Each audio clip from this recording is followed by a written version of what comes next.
Achirra jirtu hordoftoota YouTube channel kiyya akkam jirtu nagaa keessanii an baay'ee nagaa ku galta waaqaa ta'u akkuma ilaaltan xaafii keessan jira xaafii keessadha kan ta'an jiru walakkaan isaa xaafii qotameera gamanaan gaamodha gamanaanis asiinis karandumas gaamodha karanachinis gaamodha garuu an bakka kana kan dhufe bakka xaafii kana kan hin taa'e waa tokko sinitti mudannoon qaba mudannoo jechuudha ambaayzewe baadiyyaatti hin dhalanneesi baadiyyaattis hin guddanne garuu naannoo baadiyyaatti amma magaaladha malee jechuudha obboloonni koo warri jalqabaa garuu baadiyyaatti dhalatanii guddatanii kanaaf maatiin keenya qotee bulaayyuu haa ta'u malee an garuu horii eegeen beeku dhugaa yeroodhani dhaladhe magaalatti galanii garuu lafa qonnaa qabu horiis qabu na gaaf tokko jechuudha mudannoo an qabu gaaf tokko jechuudha erguma guguddanne magaalatti guddanne gaaf tokko obboleessa koo faana jechuudha akkasii yaadattanii fedheni baay'een keessanii maatii baadiyyaa irraa qabdu waan ta'eef baay'een keessanii gaaf tokko jechuudha gaaf tokko obboleessa koo taaneetu baadiyyaa deemne iddoo lafa qonnaa keenya jechuudha abbaa keenyatu faazariin jechuudha dhufanii horii narkaa fuudhanii jedheetu inni gara magaalaa dhufuudhaaf fedhe yeroo muraasaaf gasaatii muraasa baay'ee walitti dhiyaadha si warri beekan jechuudha walitti dhiyaadha daqiiqaa 30 caalan deemamu manni magaalaa sanaa fi iddoo lafa qonnaa jechuudha ammayyuu baay'ee walitti dhiyaadha kanaaf ambaayzee horii eegees hin beeku dhugaa waaqa garuu bolonni koo warri kan eeganiiru qotaniiru si warri dhiira baay'ee si qonne garuu jechuudha na gaaf tokko anaaf obboleessi koo deemne horii nutti kenneetu faazariin jechuudha na obboleessa kiyya faana deemne sangoota qotanii hiikanidha sangoonni sun qotanii hiikanii waan ta'eef dheeduu barbaadu sangoota sana nutti kenne abbaan keenya hin deeme gara manaatti jechuudha gara magaalaatti anaaf obboleessa kootti kaloo kan jedhamu jira mitiire lafa hambisanii lafuma ofirra hambisanii idduma midhaan irra qotamee irra hambisanii kan horiin dheedan jiru beektu ijoolleen keenya baadiyyaa wanta ta'aniif kaloon jira midhaanuma gidduutti jechuudha lagarradha laftisaa lagarradha lagni jira lagarradha gararraadhaan boqqolloonis bisingaanis qotameera itti aanee immoo kaloo kan horiintu dheedantu jiru jechuudha na horiin hin dheedu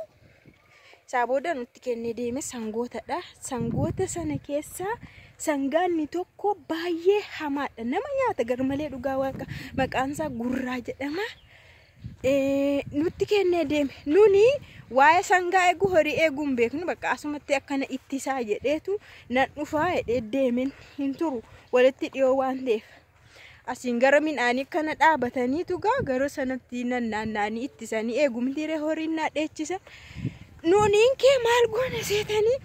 kan ijoolleen kan ittiin haasa'an jira dhagaan jechuudha dhagaanii akka daakutti daakanii dhagaanillee daakutti daakan lanqaxaa itti lanqaxan hin jiru dhagaan suni achi kaamee jira ijoolleen ittiin haasa'u gaaddoo sanatti waan arge godhanii dhagaa sana arganneetu anaaf obboleessi koo jechuudha dhoqqeen horii immoo jijjira dhoqqee horii sana sassaabne hillaan qanna naasofna waa tokko hin beeknu kaanu ijoolleedha waa'ee sangaa ittisuu sangaa maal gochuu irraanfannee sangaa akka nutti kennamee deemamee dhugaa irraanfanneerra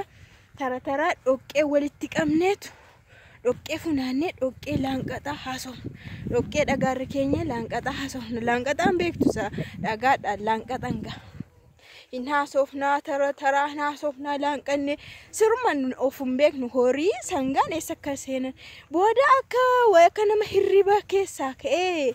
yeroo of barru sangoon hin jiran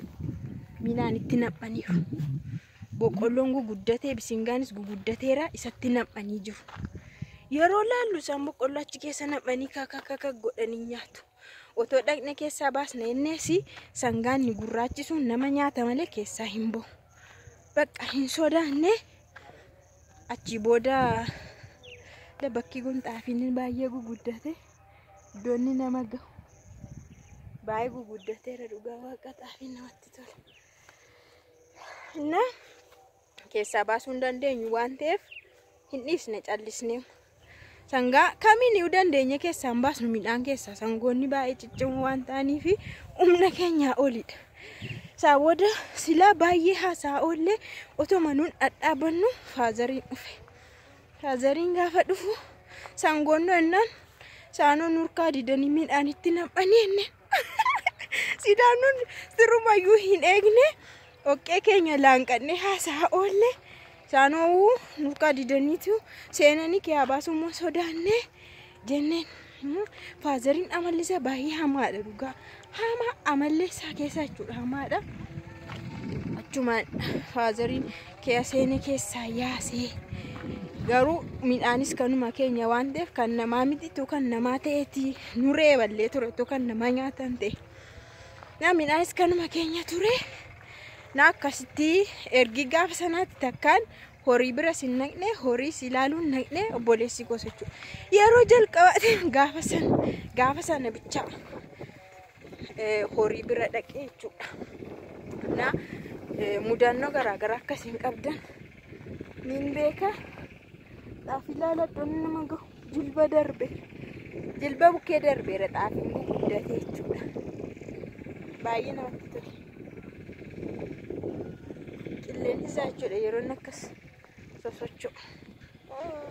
Na mudannoo garaagaraa mudannoo akkasii baay'ee keessan qabdu jechuudha sinin jedha. Yoo waan akkasii nama kolfisiisu qabaattanii nuu qoodaa sinin jedhaan akkasti gaafasii sangoota bira dhaabbadhaa sangoota ilaalaa jennaan oqqee horii funaannee laanqannee ittiin haasawutti kaanee kanaa sinin jedha ka baadiyyaatti guyyaama sana qofadhaan waa'ee magaalatti kan guddanne kana fakkaata mudannoon koo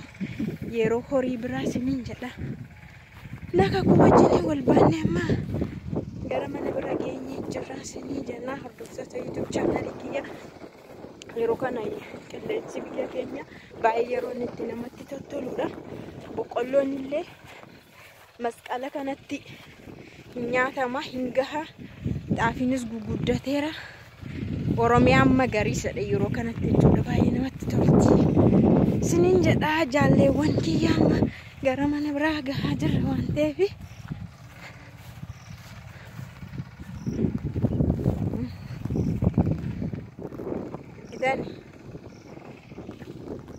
Na videoon kiyya kana fakkaata mudannoon kiyya baadiyyaatti kan mudate waan akkasiiti